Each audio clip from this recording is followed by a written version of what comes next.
So by the year 2000, when I was 18 years old, that was my last year as a junior, and that's when I broke the national record, and I became Wow. India number one in the year 2000 in 200-meter breaststroke. So that was my entry into the big league, playing with the big boys from there Right. on. Yeah. Obviously, it didn't go down too well because you had a junior. Like I was a kid back then, broke the All India national record. So I raised a few eyebrows, and obviously, like I said, it didn't go too well. Yeah. But from there on, it was good. So year 2000 was really my my year.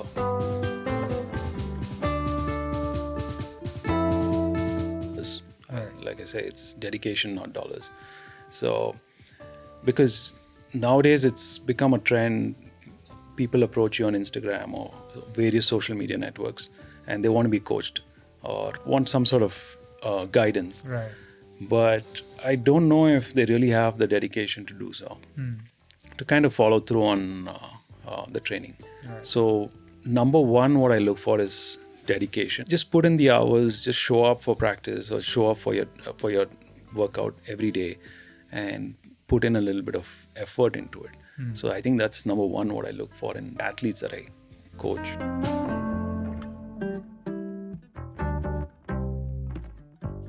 I am Baiki Venki, and this is the Working Athlete Podcast. Here, I talk to working athletes from all walks of life and experts from various sports to provide you with inspiration, training tips, time management, and lifestyle advice. If this is something that interests you, please make sure you subscribe to the channel so that you don't miss any future episodes. Today's guest, Vinay Basavaraj, was a national record holder at 200-meter breaststroke and represented India in swimming at South Asian Games. He was an Olympic hopeful who came close to making the cut before retiring from the sport. After years of gap, he came back to sport with triathlon. He not only pursues the sport with utmost passion, but also became an Ironman certified coach, guiding other amateurs to get better at it. In this episode, we talk about his journey in sport as an athlete and as a coach. We talk about his recent 70.3 Dubai as well as the differences and similarities of practicing sport as a pro versus as an amateur, among other things. Now, let us get into my conversation with Vinay. All right, welcome to the Working Athlete Podcast, Vinay. It's a pleasure having you on the show. Likewise, thank you, Venki. Excellent. So, Vinay, let's start by talking about what is work for you right now. Okay. So I work with a fintech company. It's a startup called Capital Float. So I manage capital markets in the company, completely tangential to triathlon or sports and everything. We're into consumer finance. Right, Yeah. right. Excellent. That's your day job. Yes. So, but how? What was your intro to sports? How was? Is it something that you started in childhood, or how is Yes. that? So in fact, I started really young. Hmm. I mean, it's hard to believe, but at the age, I mean, it all started in first standard actually. Uh, uh, in fact, I was one of the hyperactive kids in school. So the teacher, in fact, recommended to my parents that I should join some sort of activity, some sort of sport. And back then in the school, they had a judo class. This was in first standard, just to sort of vent my excess energy. So started training in first standard. So I was probably like 5 or 6 years old back then. So that's my introduction to sports. Right. Yeah. And then with judo, Yes. and then how? So what happened was this was in Sophia High School. So boys were there till the third standard. So first to third, I practiced judo as part of the school program. Then I left, went to St. Joseph's for about a year. I think I tried and dabbled in multiple sports. I pretty much tried every sport in the book. Of course, cricket was number one. Basketball, tennis, badminton, running, athletics, and I Right. sucked at everything. I think I was probably the worst kid in that particular group, and every coach told me, I think it's better you just stay at home. Don't waste your parents' money. Uh, but of course, I still had this issue of being hyperactive. Mm. So, of course, my parents were still looking out for me to do something. Right. And I think as a last resort, I tried swimming. There is a pool near my house. And we used to stay in Wiley Kawal back then. So, Sadashiv Nagar had an Olympic sized pool. So, my parents took me there as a last resort. They said, okay, let's just give us one last shot. And I kid you not, I saw the water and I just felt so much at home. And that's when I started swimming competitively. I mean, I started learning to swim, and then I just pretty much took to swimming like a fish to water. Right. And from there on, I just continued swimming. Yeah, excellent. So when was this? When was the start of So this swimming? was sometime in my fifth standard. So maybe I was like 10 years old. Wow. Actually, for competitive swimming, it was pretty late. Mm. Because a lot of my peers at that time are already at a state or a national level. Okay. And I was starting to learn to swim. Mm-hmm. So it was kind of late. But like I said, it just clicked. I just felt good in the water. And, from there on, I started swimming competitively. Okay. So how far did this competitive swimming go? Um, well, I like to think it didn't go as far as I'd like to. Because Because we didn't see your name in the Olympics. Yeah. Do you mean that? Yeah. Yeah. So actually, I joined competitive swimming in the age of 10. That was sometime in 92. And by 1996, I did my first junior national. Okay. That was my first selection for junior national, and I happened to get a gold medal at junior nationals in Delhi in 96. Wow. So, yeah, that By was, that time you were 14. yeah. Okay. So I was a junior, got the gold medal. And then, of course, I became a senior. And then by the year 2000, How were these age groups, senior and junior? to be honest, they're quite, it's a lot of gray area because they kind of define the age groups pretty much every 5 years. But you have the standard usual under 18, and then you have 18. After 18, it's pretty much open. Okay. Everyone's in the same group. So by the year 2000, when I was 18 years old, that was my last year as a junior. And that's when I broke the national record. And I became Wow. India #1 in the year 2000 in 200-meter breaststroke. Wow. So that was my entry into the big league, playing with the big boys from there Right. on.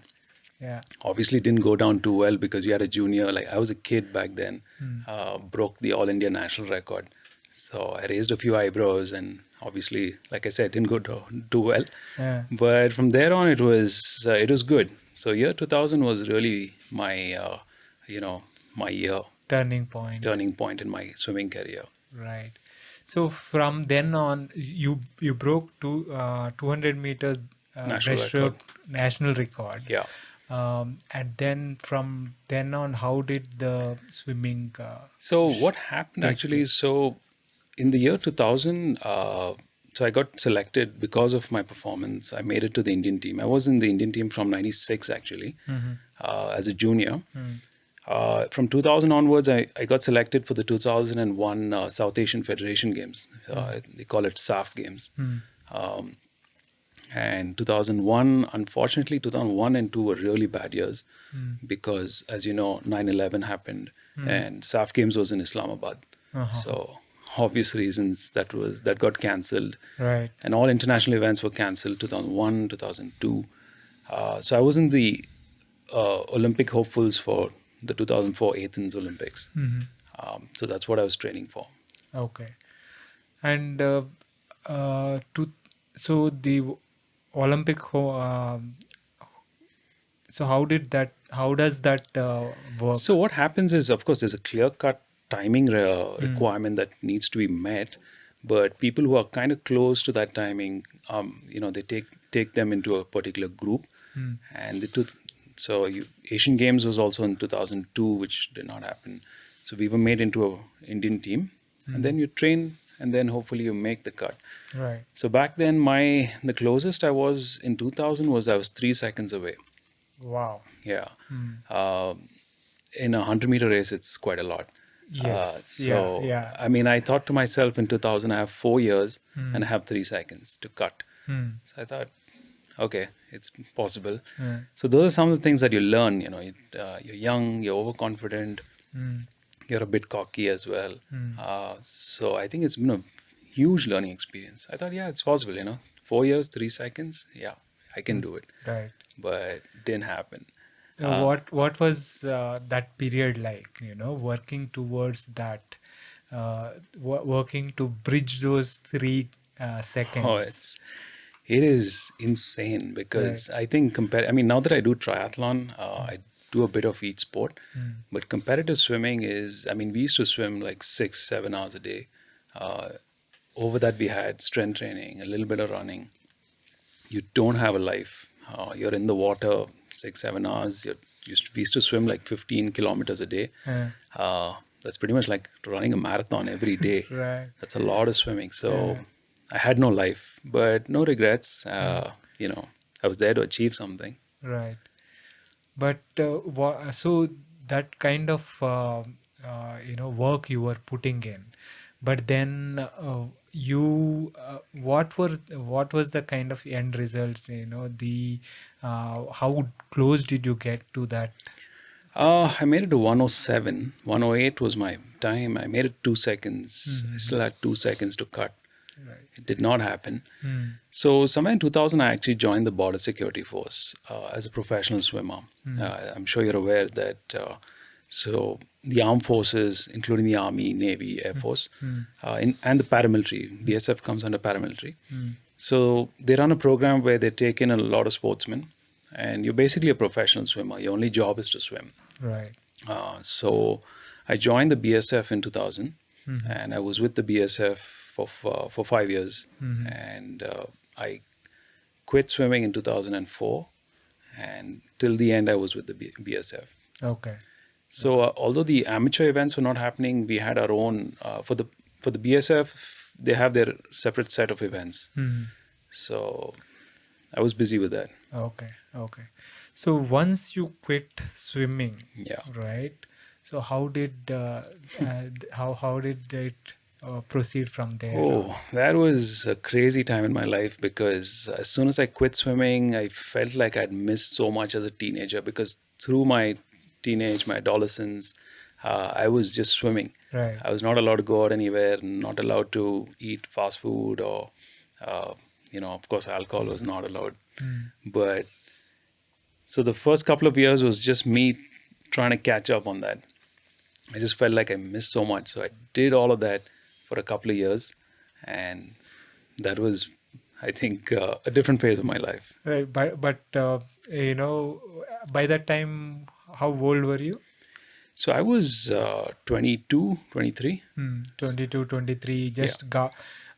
Just got out of swimming, Yeah. and you wanted to live life. At least what I thought was life. Yeah. So first couple of years was just me doing that. Yeah. And towards the end, I said, nah, actually, I didn't miss out too much. So you tasted everything, and So I went partying with my friends. I stayed up all night. I ate all kinds of food, junk, and everything. I drank till I couldn't drink anymore. So that's what I did. Yeah, and it took you 2 years to realize, okay, maybe it's Yeah. not that Yeah, that I mean, much. it's so I think it was just like you said, yeah, 2 years, 3 years max, and I was like, okay, it's not so great. Yeah. And that's in fact, when I started getting back into sport, I felt like I preferred that kind of lifestyle better. And then initially, like anybody in Bangalore, what we do is first thing is you sign up for some sort of 10K run Right. or a marathon. So that's the first thing I did. I found a bunch of people who were kind of like-minded, and we started traveling, going to Pondicherry, doing these runs, and that's how I sort of came back. Okay. So when was this? 2007? So this was about 2008, 2009. Okay. I started doing my own sort of training, Hmm. started doing these runs. Okay. Okay. So once you got into sport through running, Yeah. so you mentioned Pondicherry and all that. So what kind of training were you doing? What kind of events were you doing Oh, see, the around that? training was completely uh, random Right. because I was in it just to have fun. Hmm. So we used to meet up every Saturday, Sunday in Cubbon Park, Hmm. go for one round running, then go eat dosa or Hmm. whatever. It was just for fun. I knew it because I had come from a competitive sports background. Right. So at this time, I said, I just want to have fun.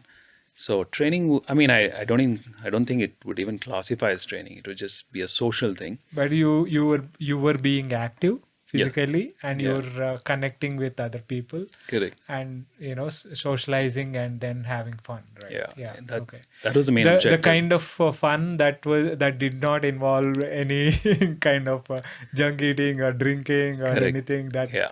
you went through and said, okay, enough. Yeah. That was it. Right. So this was fun. I said, Hmm. this is something very different, somewhere in between. Of course, we used Right. to get a couple of beers, Hmm. but the main, I mean, it wasn't an extreme like my swimming background where it would be nothing of that sort. Really, Yeah. swimming 7, 8 Yeah. hours a day and all that. Yeah. And this was fun. We used to go for a run, Mm. maybe eat somewhere outside. So it was fun. Yeah, good, good. And then how did you do any events, as in competitive events and stuff like Correct. I that? mean, very casual events like you had in Pondicherry. They had an event where you don't even get medals. Hmm. You just run for the fun of it. So Something like bar Bangalore correct. amateur racing or something like that. Yeah. Yeah. So Okay. just for the love of the sport, Right. and I thought that was cool. Yeah. So we did that, and then of course we did a few Bangalore Marathon events and stuff like that. Hmm. So nothing at all competitive. Even I didn't even own a Garmin watch or any other. Just see the time of the day and run. Right. And depending roughly, okay, start at 7 o'clock. I'm back at 8, so or maybe 1 hour. Yeah. Okay. So Yeah. No Strava, nothing. no, nothing. Right. Just running Just for for the fun. love of it. Yeah. Yeah. Okay, then what was your first event wherein you uh, trained? I think somewhere around 2012, Mhm. there was the first edition of Thonnur triathlon. Mhm. Of course, I knew how to swim. I was running. So somebody told me, hey, there's this event. It's a triathlon. I knew what a triathlon is. Mm. So I was like, okay, this sounds pretty cool, fun, and it's nearby. It's near Mysore somewhere. Right. So I borrowed a friend's bicycle, and then I started training.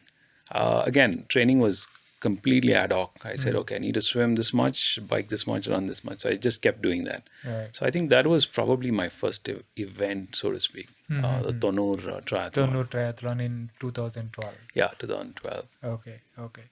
So how was the experience of that Thonnur try? Oh, I loved it. Yeah. I felt like I'm back competing.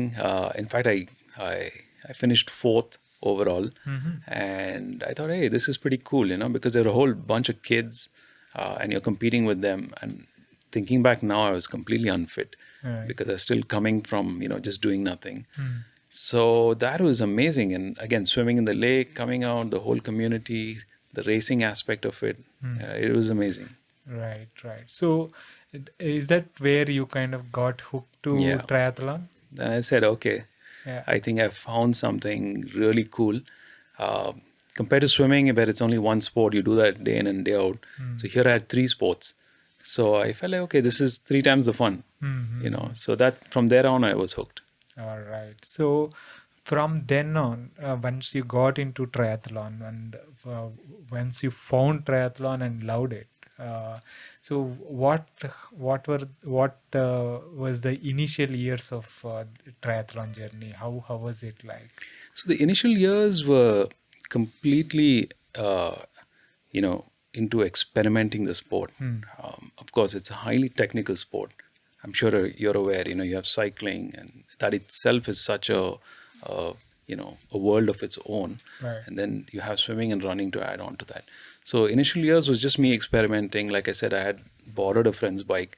I didn't even know what kind of bike I need to have.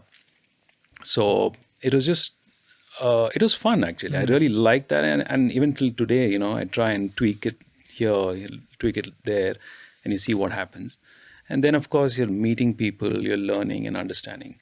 So it was fun. The initial years were, I think, a lot of self discovery, I would say. Yeah. So, how many kind of events, as in how many 70.3s or So I've done recent? 5 Ironman 70.3s. The latest one was last week in Dubai. And Olympic, I mean, I haven't counted, but maybe like close to 10. And a whole bunch of other sprint triathlons, which is probably half of Olympic distance. Right. So, yeah. And not no full yet. No, Yeah. I'm at a place where I'm enjoying this. And coming from a background where I used to sprint for 2 minutes or 1 minute, Right. and doing this for 5 hours itself, I feel is like a huge leap. From here going to a 10 or 12-hour race, I'm happy right now. Right. No, that is important, right? We have to find what is our happy space and Yeah. kind of try to hone ourselves, make ourselves better in Yeah. that space, right?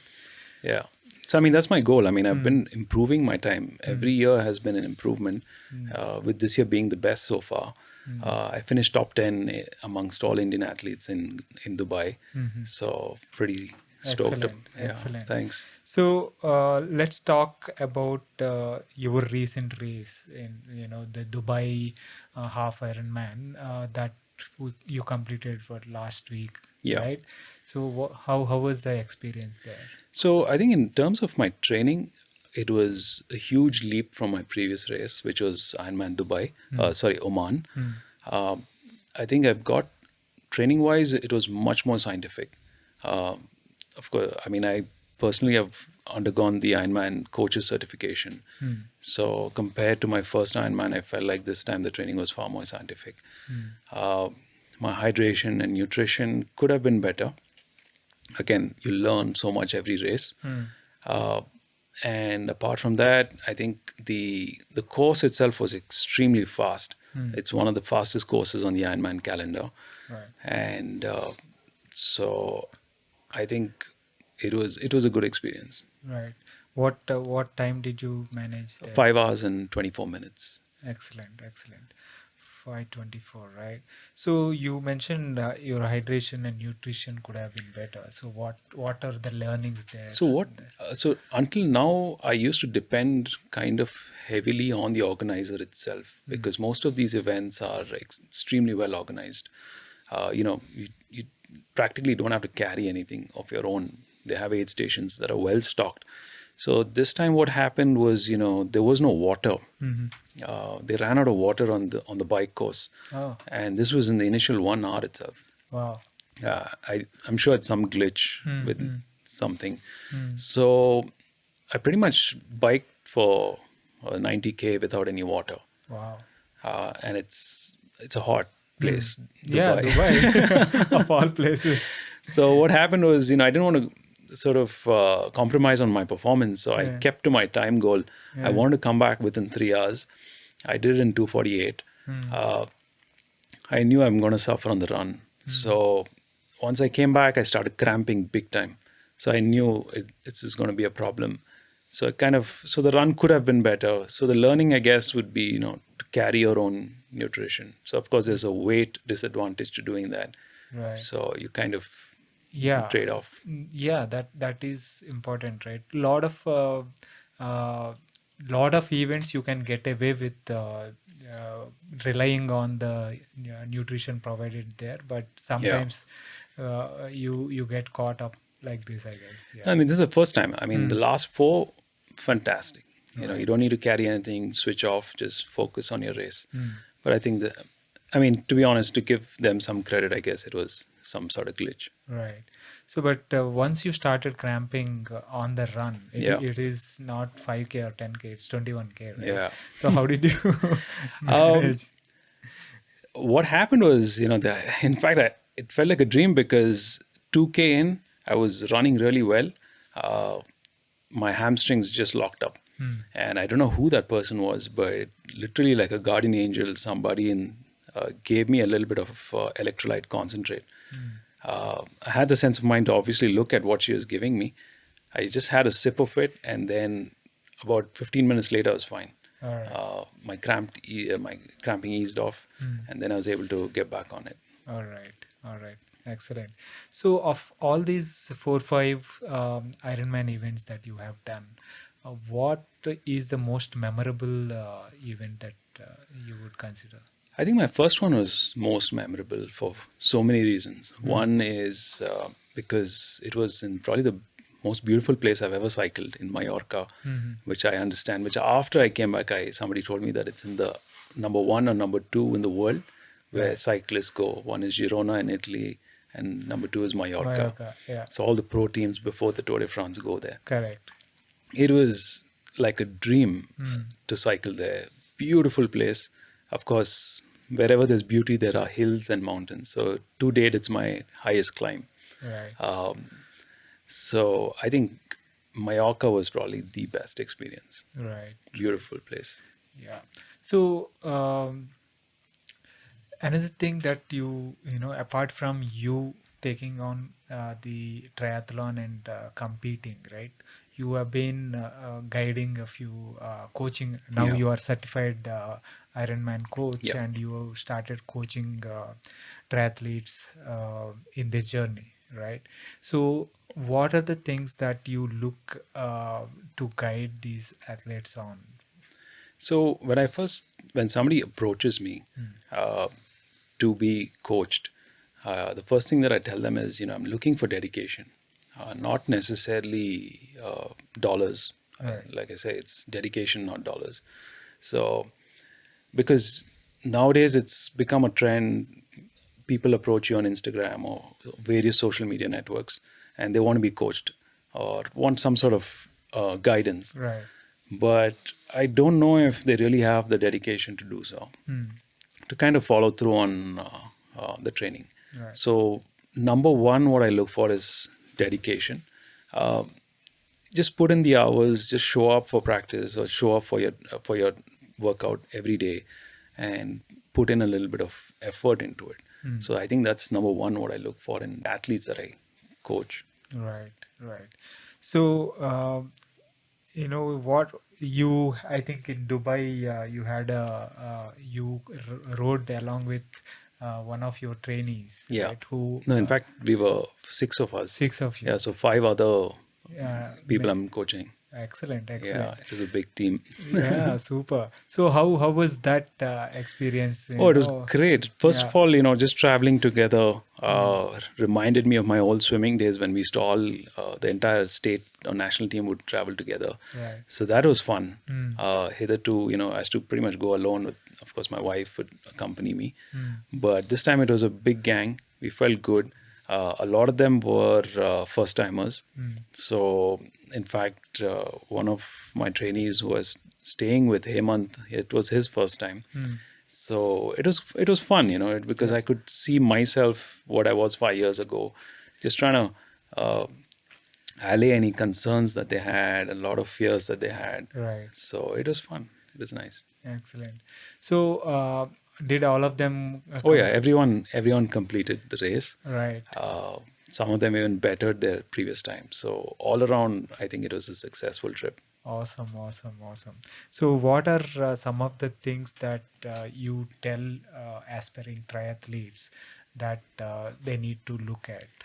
So apart from what I already mentioned, dedication, I think coming down to a more practical level, I would say triathlon is an expensive sport because obviously you have 3 sports. Right. And so I would say, first of all, try and introspect, see if you have the resources in terms of time and money. Because there's no point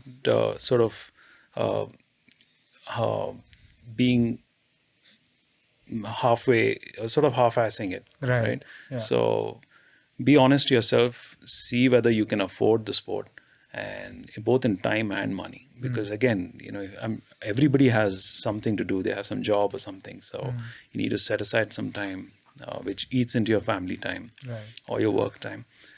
So I would say that's number one, apart from being dedicated. Right.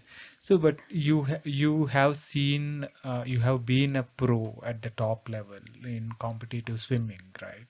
And now you are at the other end, where is as an amateur, Yeah. just for the love of the sport, you're pursuing the sport, uh, uh, and then you also are working, right?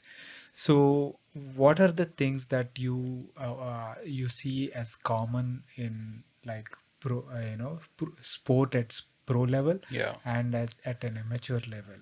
I think common is the amount of training that you need to do, because running and cycling is kind of new to me, and also the body adapts. So I'm at a disadvantage over there. So I think in the common aspects of both these phases, I would say, is the training amount of training that we put in. At a minimum, it's 10 to 12 hours per week. Uh, Nowhere near what we used to train as pros. But still, I think, given that, like you said, now if you have a family and you have work, which I didn't have back then, Right. so that is still the same. Yeah, yeah. And then see, how do you manage now working, right? And then the time training, and also guiding other people and stuff, right? How do you? I think one major aspect or one major learning from triathlon has been time management. Hmm. Uh, you'll be surprised. I'm sure. I mean, I don't need to tell you, but most people uh, would be shocked to know that there's so much that you can do by, let's say, by waking up early, uh, and just managing your day in a more pragmatic level. Right. So what you would probably, you probably get up late, so your 2 hours are gone there, or you probably, stay back at work just to chit chat with your colleagues. Another 2 hours are gone there. So you cut out all this stuff which is not essential to your life, and then you can actually make time. Right. It's not. I mean, I don't think there's anybody who works probably 20 or 22 hours a day. So everyone's probably doing 8 or 10, 12 Right. hours. Still, there is a lot of work around. Of course, there's a lot of compromise on your social life, or you just need to be a little bit smart, but I think you can do it. It's just time management. Right. So, what are the things that you miss now with all the things that you do? Uh, I think I found a good balance where I don't really miss anything, Right. because somewhere you got to have a reality check. I mean, given the age and everything, you're not going to be a pro. I mean, I'm talking about myself. Right. Uh, so somewhere you got to draw a line and not go overboard. So I do eat what I want to eat. I do drink what I want to drink. It's just in moderation, and I just make sure that it sort of fits into my overall plan and goals. I kind of reward myself if I have to. So in that way, I feel like I'm not really missing out on anything. Yeah, it is important to kind of strike that balance, Yeah, and also talking about dreams of becoming pro or whatever. See, there is so much we can do, yeah, and we have to understand, okay, and temper that, temper our aspirations to correct. those realities, I think, right? Yeah, absolutely. So yeah, great points there. So in terms of future goals, what do you have? Well, I do have the ambition of representing India again. So I want to make it to the Ironman World Championships. For that, I got to be maybe in the top three in my age group. So I think that's a decent goal. Mhm. Yeah. So that's my ambition. All right. So being at the Ironman World Championships, Yeah. qualifying by becoming top three in 70.3, we Correct. are still talking about, right? Yeah. Excellent, excellent. So it's been fantastic conversation. So Thank what you. to kind of wrap the session, what are some of the tips that you would give working athletes to do well at sport and life? So tips, I would say, number one, do a self-assessment whether this is for you, whether this is something that really gets you going, get you out of bed, because that's number one. You want to be healthy, both body and mind. So ask yourself honestly whether you can do it. Number two, time management. You should be good at time management to be sort of even kind of decent at the sport. Um, and then lastly, of course, like I said, it's an expensive sport.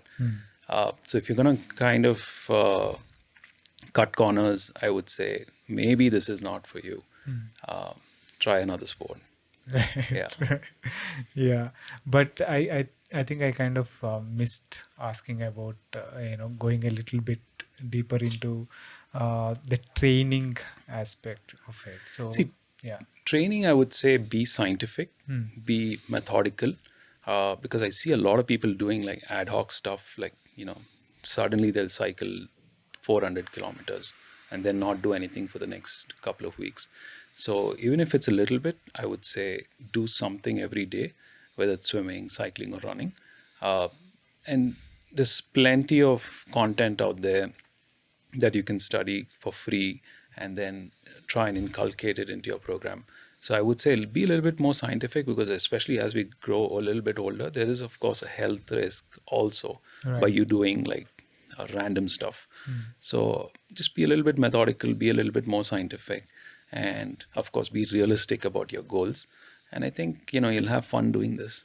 Excellent, excellent. So, how does your typical, say, for a 70.3, Yeah. we'll talk about, right? So, how does your typical training block look like? So the training block is in phases of, there are mini blocks of 3 weeks. Most adults, let's say, 30 plus, uh, would require a 3 week training block. So we have 3 weeks of ramp up, and then you have 1 week of sort of easy Recovery, yeah, recovery easy week. and easy week. So I typically break it down into 3 weeks, and then we have, of course, a large part. Typically, for an Ironman, you need at least 24 weeks. A majority of the 24 weeks would be very low intensity, high volume stuff, which you call it base training. So, which would, I would say, be somewhere from 16 weeks or Right. 4 months, would just be that low intensity stuff. Okay. So, say, let us kind of try and break it down, right? So, you said 24 weeks, and then how much of it is base, and then I how would much say of it 16 weeks. would be Yeah. the okay, So the more the and new, then 8 weeks you correct, will build into it. correct. Okay. So even if you look at an 80-20 principle, I would say a large part of your training should be low intensity, especially for people just starting off, including myself. Right. And as you sort of progress into the sport, that period can come down and you can do more high intensity stuff. Because most people, I think, straight away jump into the deep end, start belting it out without any sort of base or foundation. Right. So you 16 weeks of say base building and stuff, and Yeah. then you ramp it up So in then I a would, couple of correct. cycles. So then I would start in ramping it up again in cycles of 3 weeks. Yeah. Then slowly ramp it up to some threshold work, and then you go past that threshold. And somewhere around 3 weeks before the race, I would say do 1 week of really high intensity stuff. You can do time trials, whether it be a 40K bike ride or a 10K run, a 2 kilometer swim, but really all out, where you go max effort. Race. Yeah, race pace. Yeah. And then the last 2 weeks sort of start tapering it off. Unlike an exam, you can't do anything in the last week, which I see a lot of people. It's not like an exam. So the last 2 weeks, you can actually break your race, but you can't really make anything of it. So try and take it easy, and then, of course, the race day is all mental. Yeah, yeah, yeah. So the mental aspects of it, right? So how do you kind of deal with the prospect of suffering? 5, 6, 7 hours Yeah. in most cases, right? How do you kind of, because it is daunting in itself, having raced 100 meters and 200 meters Yeah, swimming, even that becomes a really, really intense experience, yeah, right? So now you are just kind of expanding that time horizon to whatever, correct. 7 hours or whatever, right? Or maybe 4.5, 5 for the faster guys. Yeah. So how do you deal with the mental aspects of that? So a large part of it can be dealt with through visualization. Mm. Um, so in the, let's say, the last 2 weeks leading up to the race, I suggest doing a lot of visualization. So if you've been to that race venue, it is of great help. So you know the place, how it looks, and everything. I would say sit down in a quiet room, start to visualize yourself going through the process, and it could be the most minutest thing, like walking into the the transition area, keeping your bike. Once you come out of the swim, how you're going to do this, how you're going to do that, and knowing what race conditions are going to be like. So read up, like in that aspect, I think Ironman has done a great job, because they give you all the details, what the temperature is going to be like. Let's say, for example, Dubai, it's going to be hot. Right. So imagine what it would be like at 1 o'clock in the afternoon when you're running. So there are no surprises, and it's a great tool. I mean, you'd be surprised to know that you can actually uh, visualize something so well. As you, of course, that also is practice. Yeah. As you practice more, you sort of can visualize something more realistically. Mm-hmm. Apart from that, of course, you have to train. Yeah. This is just one aspect of it. Right. So you train physically, and then you visualize, and Correct. you go through the race, and then you kind of hit. This is like uh, during that longer race, right? Swimming, cycling, and running. There are so many things that can go wrong Oh yeah. and will go wrong. So Correct. how do you? See, to a large extent, you can predict some things and be prepared for it. So, for example, swimming, somebody can kick you in the face and your goggles come off. So, there are ways you can uh, be prepared for that. Right. But of course, you can't be prepared for 100% of the things. There'll be something that happens that is so out of the blue that that's where the real sportsman comes in, and how you adapt on the go. Right. That's Yeah, skill. you also kind of imagine what can, along with the visualization, imagine what all can go wrong, and Correct. then say how am I going to deal with those, Correct. right? Yeah. So on the bike, you could get a puncture. Right. So you carry all, your puncture repair kit and yeah. whatnot, your tools. Yeah. I mean, even after that, something happens which was not imagined, then, it's bad luck. Like you ran out of Yeah, water. there The was no event water. organizers So, the next time you come prepared, you come with your own water. Right. And so, stuff like that. Right, right. Excellent, excellent. Yeah, this has been really helpful, and this has been fantastic conversation. Thanks. Thank you for joining and sharing your experience. Thank you. It's been a pleasure, actually. Excellent, excellent. And I wish you all the best for your future events, and Thanks a lot. all the best for your trainees Thank you. as well. Thank Thanks. you. That was my conversation with Vinay. I hope you enjoyed that. If you are enjoying these podcasts and find them useful, please consider subscribing to the channel and supporting the podcast. It really helps. Thanks again for your support. See you next week with another guest.